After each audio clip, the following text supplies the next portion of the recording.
Senador, ¿está a esta altura más empapado con el tema de la interna radical o con los temas del Senado? ¿Qué tal? Buenas tardes, gracias por venir. ¿Qué tal? Buenas tardes. No, con los del Senado, con los de la provincia, pero la interna radical, por supuesto, el radicalismo siempre está ocupado en sus discusiones de futuro internas. Pruebas, necesito pruebas de que estás empapado con temas del Senado. ¿Ver?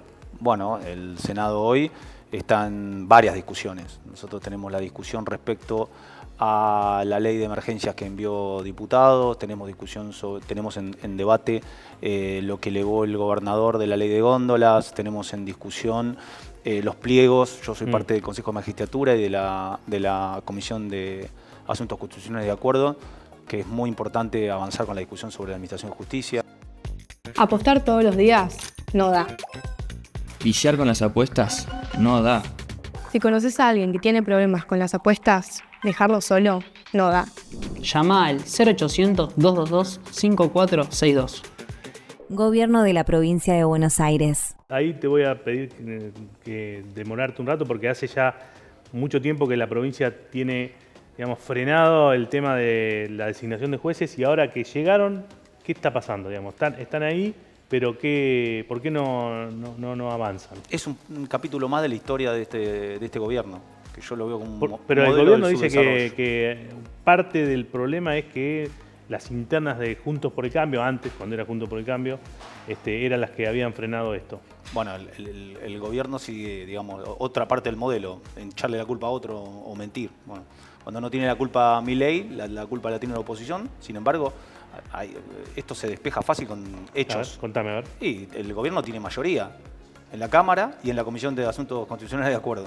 Entonces, y sin embargo no salen los acuerdos para designar jueces, que hay vacantes de 4, 5, 6 años con jueces subrogando otros jueces en la justicia de la provincia de Buenos Aires, y entonces ¿por qué no sale? Bueno, totalmente, coincido con vos, y este gobierno lo tiene que poner como prioridad, pero no lo pone y no avanza, y nosotros de la oposición hemos hecho múltiples gestos en todos los lugares donde integramos vinculado con la justicia, para que avancen, no solamente los pliegos, los exámenes en el Consejo de la Magistratura, las ternas, bueno, están a la espera que el gobierno de la provincia y que el oficialismo en el Senado avance con los pliegos que llegaron y los pongan en discusión. Esos y todos los que faltan, que tienen que enviar.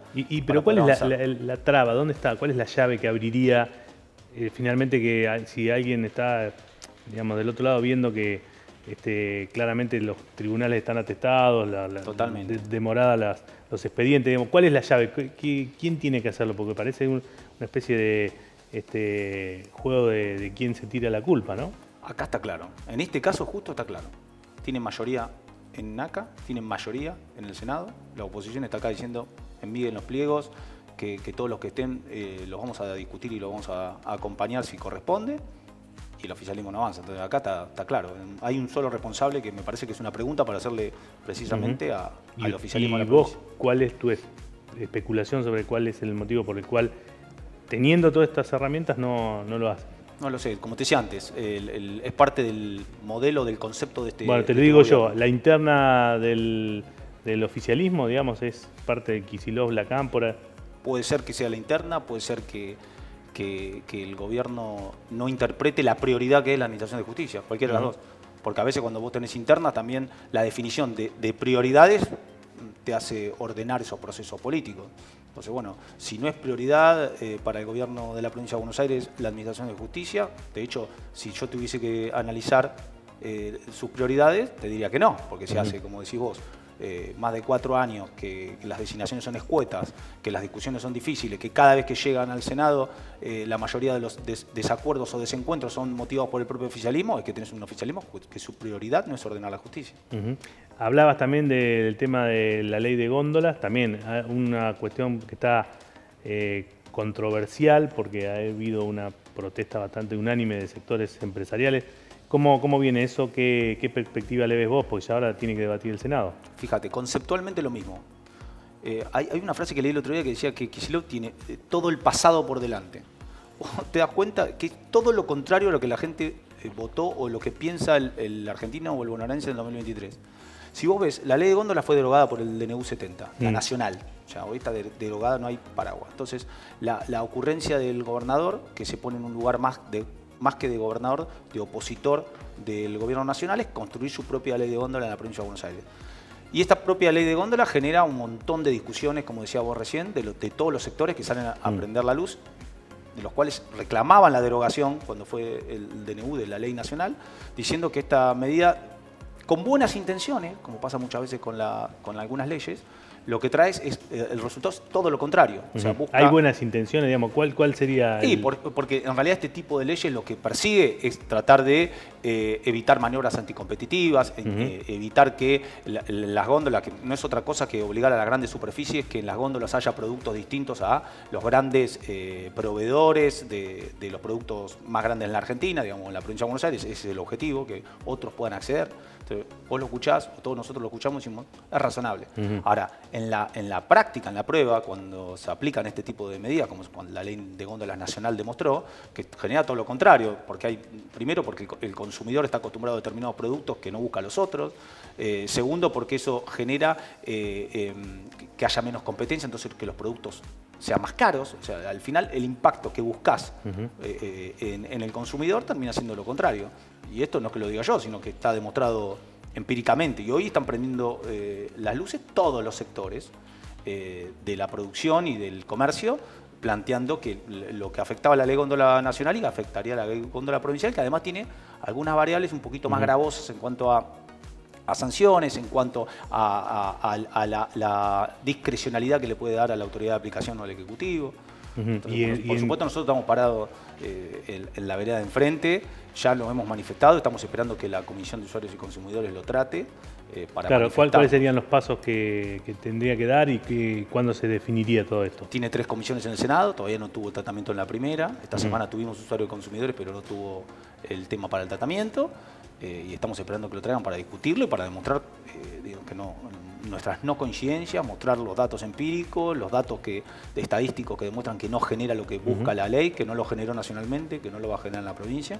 Bueno, y después todas las discusiones jurídicas que se dan respecto a si la provincia puede legislar sin una ley nacional, cuestiones vinculadas con temas de fondo o de comercio, de regulación de comercio que constitucionalmente le corresponden al Congreso de la Nación. Bien, ¿algún otro tema que... Te tiré un par de temas. Sí, me tiraste por eso. Te quería dejar la posibilidad, si querías tirar otro más, que profundizamos y si no, pasamos a la interna. No, nosotros también tenemos agenda de discusión. Hay varios proyectos que tenemos en debate en el Senado que no avanzan. Nosotros estamos discutiendo la autonomía municipal, estamos discutiendo debates sobre la coparticipación, estamos discutiendo una ley que el otro día se lo planteé al ministro de Transporte cuando vino a la Comisión de Transporte para incorporar sanciones de trabajos comunitarios para las violación a las normas de tránsito. Bueno, hay un montón de medidas que la oposición está buscando para darle herramientas al gobierno de la provincia, para mejorarlo desde la óptica que nosotros tenemos, y así seguramente varios, te podría decir muchos, de nuestro bloque. ¿Reformas en el plano electoral y el tema de la reelección de los intendentes? Bueno, en el plano electoral hay un debate que se viene, ahora se está a nivel nacional, se está discutiendo por eso te decía.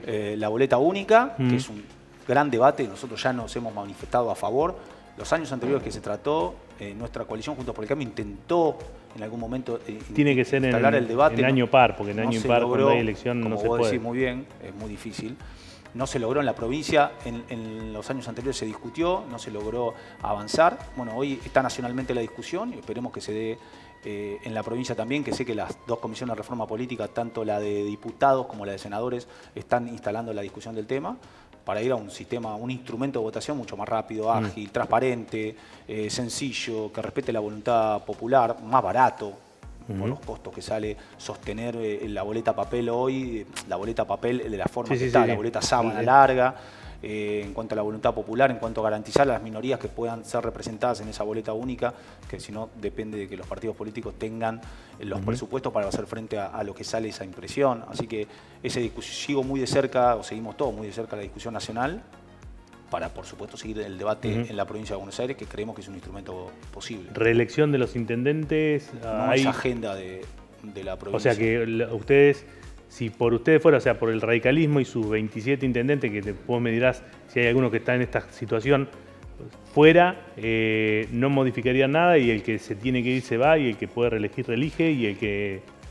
Sí, te entiendo, perfecto. Es que es una discusión que nosotros ya la dimos, esa discusión, la dimos durante el gobierno de María Eugenia Vidal, acompañamos, entendemos que es institucionalmente y democráticamente muchas veces mejor acortar las reelecciones y los mandatos. Lo mismo pasa para el legislador también, ¿no? Por supuesto, lo acompañamos para el legislador, se acompañó en su momento, yo no era legislador, pero se acompañó en su momento.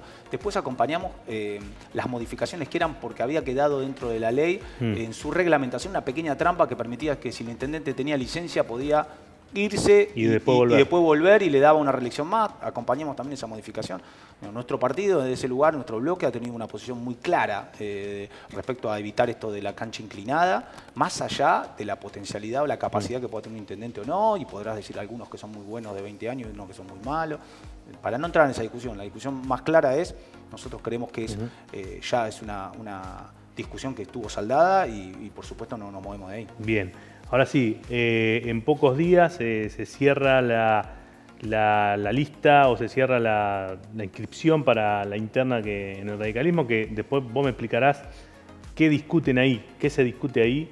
Pero bueno, como decíamos al principio, algo jocosamente, pero que de alguna manera es cierto, el radicalismo siempre tuvo mucha dinámica interna y esto de las elecciones por ahí medio como que los excita o los exalta. ¿Qué es lo que se discute acá en la provincia de Buenos Aires con estas elecciones y cuál es la expectativa que tienen ustedes?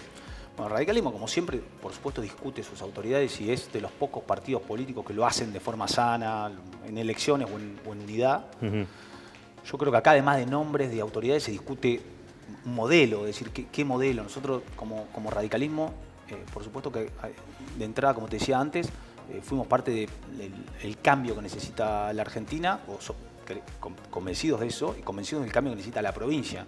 Pero queremos discutir el contenido, o sea, qué tipo de cambio, ¿no? Y en esa discusión de contenido es lo que el radicalismo va a discutir, las definiciones que va a buscar más allá de las definiciones de autoridades partidarias. Y eso se puede lograr con una unidad o se puede lograr con una disputa. Lo que sí es peligroso, no peligroso, pero sería no conveniente, es no ponerse de acuerdo respecto al norte, ¿no? Hacia dónde, a este modelo de provincia, de país que queremos.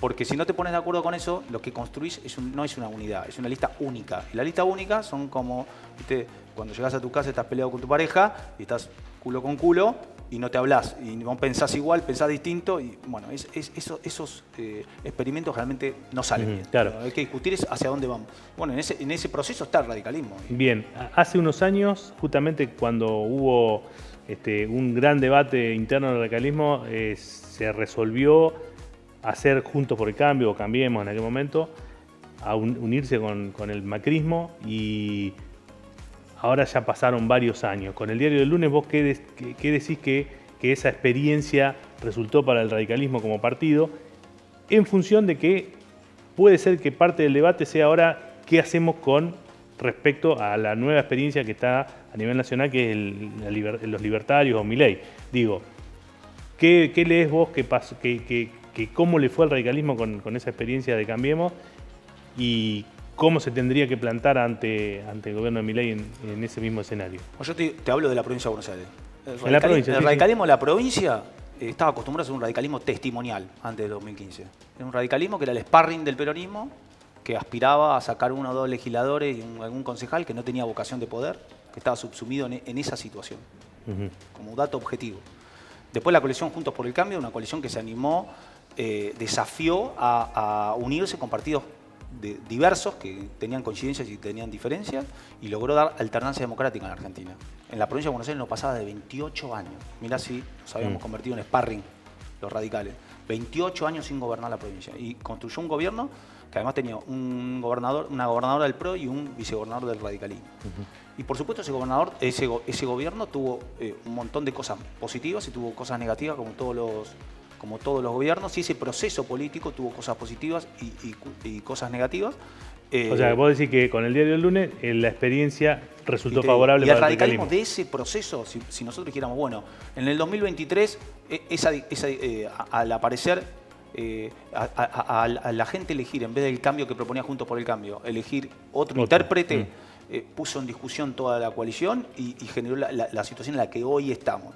Digo, y en ese nuevo lugar mirás para el costado y decís, ¿cómo está el radicalismo en la provincia de Buenos Aires? Y tiene más intendentes de los que entró en el 2015, tiene más legisladores, más fortaleza legislativa, tiene más Pero digamos, ustedes miden el resultado de, de una prueba política con la cantidad de cargos. Entonces le das la razón a los que dicen que el radicalismo va por el cargo. Al revés, eso te digo al revés. Fíjate, es decir, consiguió más intendentes, es decir, más gente se sintió identificada con un modelo de radicalismo que antes no se sentía identificada. Es decir, hay cada vez más dirigentes y vuelve a ser un partido político que la gente mira como diciendo, bueno, este partido puede ser opción. Cosa que antes no aparecíamos en la nómina de nadie. Vuelve a reconstruirse. Fíjate que hoy nos atacan todos. El radicalismo volvió a tomar, a gravitar.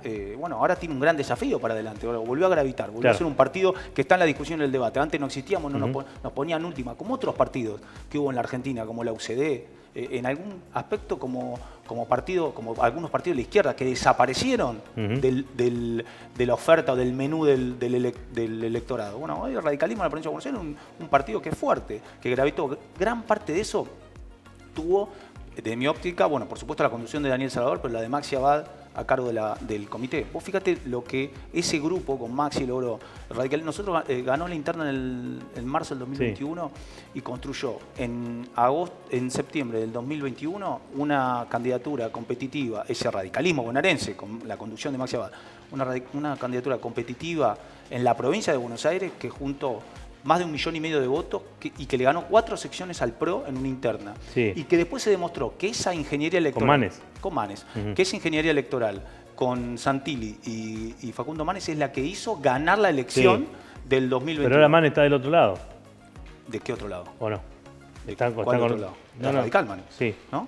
Pero digo, en la interna no. No, bueno, en los espacios de discusión de la interna, pero está bien. Digo, Manes tiene su mirada, está la evolución, está el espacio de adelante. Más allá de eso, digo, más allá de los lugares que el radicalismo tenga dentro de su propia interna. Esa construcción política hizo que el radicalismo gane 4 secciones, como te decía antes, y se ponga y se convierta en uno de los... Estuvo cerca de... Fue, te diría, de lo más novedoso que vivió la provincia en esos años. Y bueno, y cuando se pedía que el radicalismo tenga protagonismo, bueno, parte fue eso, ese tipo de construcciones. Bueno, esa mirada que se logró, después, bueno, la coalición Juntos por el Cambio, por errores internos en su configuración, en su mirada, por debates propios y por errores externos, no logró construir la renovación política y la gente eligió otro intérprete del cambio. Bueno, el cual... tenemos coincidencias y tenemos muchas y profundas diferencias. Pero lo que no quita eso es que tenés un radicalismo bonaerense que gravita, que es fuerte, que la gente lo ve como opción, que es opción en los pueblos, que es opción en las secciones, que ha tomado otro volumen. Y bueno, desde ese lugar hay que discutir el futuro de lo que viene. ¿Y cómo se ve? Recién hacías mención a una interna, la del 2021, eso fue después de la pandemia, la gente recién empezaba a salir, era como que había un clima de necesidad de expresarse en casi todo, incluso en lo político, y por eso fue que votaron muchos radicales en esa interna. Increíble, sí, gran pero ahora parece que el escenario fuera distinto. Digo, ¿es conveniente ir a una interna ahora, llamar a la gente a votar para algo que pareciera no ser, o sí hay que sostenerlo igual y hay que hacerlo igual? No, mira, para mí es un escenario de que está trabajando el radicalismo, la mayoría, ya lo dijo el presidente del Comité Provincia, ya lo dijo el Foro de Intendentes de Radicalismo, la búsqueda de una lista de unidad, que pueda haber un acuerdo para que no tenga futuro y además no solamente para no ir a una elección, sino además para decir, che, pongámonos de acuerdo hacia dónde tiene que ir el radicalismo bonaerense y definamos una estrategia en conjunto que nos haga ver también como... no como un desencuentro continuo, digamos, de que uno hace una cosa y otro hace otra, que es lo que uno ve muchas veces cuando analiza la política en general, ¿no? Bueno, el radicalismo no está exento de eso. Entonces, sería un debate inteligente para lograr una lista de unidad. Pero como te decía antes, nosotros el radicalismo es un partido político de los pocos que quedan en pie y que tiene su forma de resolver las diferencias. Y cuando no logras esas coincidencias, bueno, a veces mejor es lograr dirimir esa diferencia democráticamente en una urna, mucho mejor que en una pelea entre 4 dirigentes con un cuchillo a la noche para ver quién se pone de acuerdo sobre quién lo reelige. Y sobre todo eso, el radicalismo tiene una gran responsabilidad en el escenario que viene, porque tiene que construir hoy un modelo superador al modelo este de subdesarrollo al que nos lleva Kicillof. Entonces, en esa construcción que no se logró en el 2023 para lograr la renovación política, que la gente está esperando, pues yo camino a la provincia y siento que los bonaerenses sienten que este gobierno falla en la mayoría de las cosas, en términos de seguridad, de educación, de salud, bueno, y lo que pasa con IOMA, lo que pasa con... Todo el tiempo me encuentro con bonaerenses que están en contra de este gobierno, que están buscando lograr depositar su esperanza en otra propuesta alternativa política a este modelo de subdesarrollo del gobernador. Bueno, el radicalismo, yo estoy convencido que está en condiciones de liderar ese proceso, pero bueno, primero tiene que terminar con su... Y si a vos te dicen que para terminar con ese mecanismo de desarrollo hay que aliarse con los libertarios de la provincia de Buenos Aires, ¿qué decís? No, discutir alianzas ahora... Bueno, pero digo, en su momento se discutió en Gualeguaychú y dijeron vamos al PRO y le fue bien. Digo, les fue bien porque llegaron al poder. Si ahora hay que... No, fue bien porque además terminamos con 28 años de un mismo color político. Bueno, por eso, con más razón, digamos. Si ahora te dicen la fórmula es una unidad con los libertarios para sacar a Kicillof. Yo no lo veo. Yo veo que lo que tiene que hacer los partidos políticos tienen que ocuparse de sí mismos, de definir el norte hacia dónde van y ver que en ese norte cómo nosotros definimos qué modelo de provincia queremos y sobre el modelo de provincia armar el proceso de lo que viene o esta coalición política que yo te decía. Esos rejuntes de, che, vos vení vos, o rejuntes de dirigentes sin discusiones políticas serias, nunca sirvieron en la Argentina. Fíjate lo que pasó, por ejemplo, con Ricardo, o en la provincia, con Ricardo Alfonsini de Narváez. Hay juntas que restan y sumas que suman. Bueno, eso depende de qué, de un montón de cosas. De los procesos políticos como sean, de las discusiones. Vos hablaste de Gualeguaychú. Lo de Gualeguaychú funcionó porque fue virtuoso. Porque el radicalismo discutió hacia adentro, fue a una convención, resolvió democráticamente hacia dónde había que ir, puso condiciones y armó fue parte de la construcción de una coalición política. Totalmente distinto, como te decía antes, a 4... Bueno, pero si hay una convención, se discute Pero es ciencia ficción, es como Star Wars, también. ¿viste? Pero bueno, no se siente cómodo. Lo veo un escenario de ciencia ficción. O sea, hoy el radicalismo puede ser elástico para ciertas posibilidades de fusión, de alianza, lo que sea, pero el límite es los libertarios. A ver, salió mal hablar de límite. Yo no voy a hablar nunca de límite, ni yo te puedo decir lo que ¿Salió creo. mal hablar de límite? Y puede decir, decían mi límite el otro dice el límite, y aparte es personalizar la política, creo yo. Decir, es mi límite, el otro mi límite. Cuando Carrió decía mi límite. No, decían muchas cosas, y otros dirigentes lo dijeron, y quizá y después los corrieron a los límites. Sergio Massa dijo que jamás iba a ser kirchnerista. Y bueno, fue el presidente, ese interino raro, ministro de Economía, presidente. Entonces, esas cosas a mí no me gusta personalizar la política. Sí te puedo decir que, como te decía antes, la Argentina en el 2023 discutió un cambio.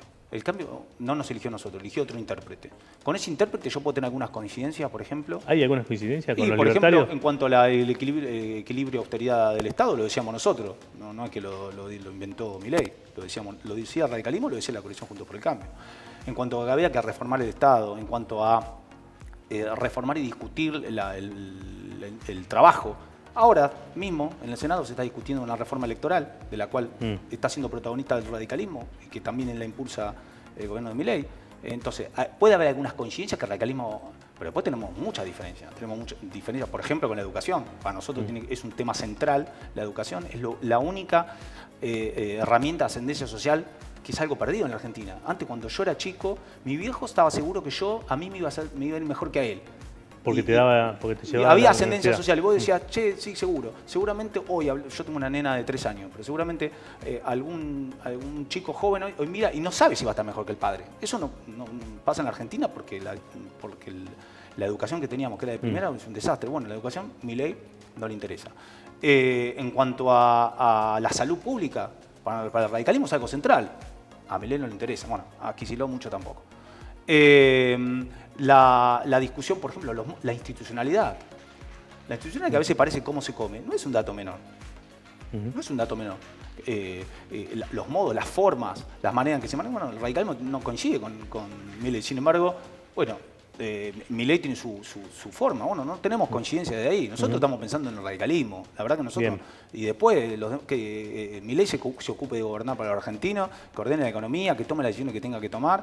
Bueno, el radicalismo acompañará, como está haciendo en el Senado y en el diputado, las cosas que considere, no solamente el radicalismo, sino el PRO y el peronismo también, con gobernadores que fueron electos con la boleta de Sergio Massa y que hoy están acompañando a algunas de las medidas del gobierno de Milei. Apostar todos los días no da. Pillar con las apuestas no da. Si conoces a alguien que tiene problemas con las apuestas, dejarlo solo no da. Llama al 0800-222-5462. Gobierno de la provincia de Buenos Aires. Ariel, para cerrar, hemos hablado ahí un poco del tema del gobierno de Kicillof. Si tuvieses que enumerar, no sé, lo que se te ocurra, las 2 o 3 cuestiones que rescatás del gobierno, de las gestiones de Axel Kicillof, de la primera y la que va hasta ahora, ¿qué me enumerarías? Me cuesta mucho el ping-pong ese. Y quizás si tuviese que rescatar algo del gobierno de Kicillof, te diría que por lo menos en el primer gobierno tuvo una política adecuada en materia de vivienda, que ha hecho vivienda, creo que es la única, porque después creo que ha fracasado en materia de seguridad, ha fracasado en materia educativa, estamos últimos en los estándares PISA, primeros, pero en el ausentismo, fracasó en materia de salud, en inversión de infraestructura, desastre, IOMA. ¿Vos decís que la gestión de la pandemia y el tema de salud no rescatás nada ahí? Para mí la gestión de pandemia fue muy mala. Yo la vi en mi ciudad, era presidente del Consejo Liberante. Fue mala en que se apuró, que cerró y que como le pasó a la gestión del kirchnerismo en general, se enamoró de la cuarentena y después, a los momentos de la liberación, no tomaba las decisiones para liberar, que en el caso en nuestra ciudad... Y la incorporación de equipamiento, y inversión y eso. No, pero eso yo creo que lo hubiese hecho Kicillof, lo hubiese hecho cualquiera que tuviese, ¿no? Me parece que los estados estaban totalmente detenidos, solamente dedicados a los sanitarios. No puede comprar equipamiento. Te diría que algunas cosas la hizo bastante eficiente, como por ejemplo, yo soy de Mar del Plata y te digo, era presidente del Consejo Liberante, y tuvimos ahí algunas de las incorporaciones o algunos módulos sanitarios que nunca terminaron de funcionar, que no tenían los recursos humanos, que los se ponían y no tenían los recursos humanos. No, generalmente soy bastante crítico del gobierno del gobernador. Ariel, muchas gracias. No, gracias a vos.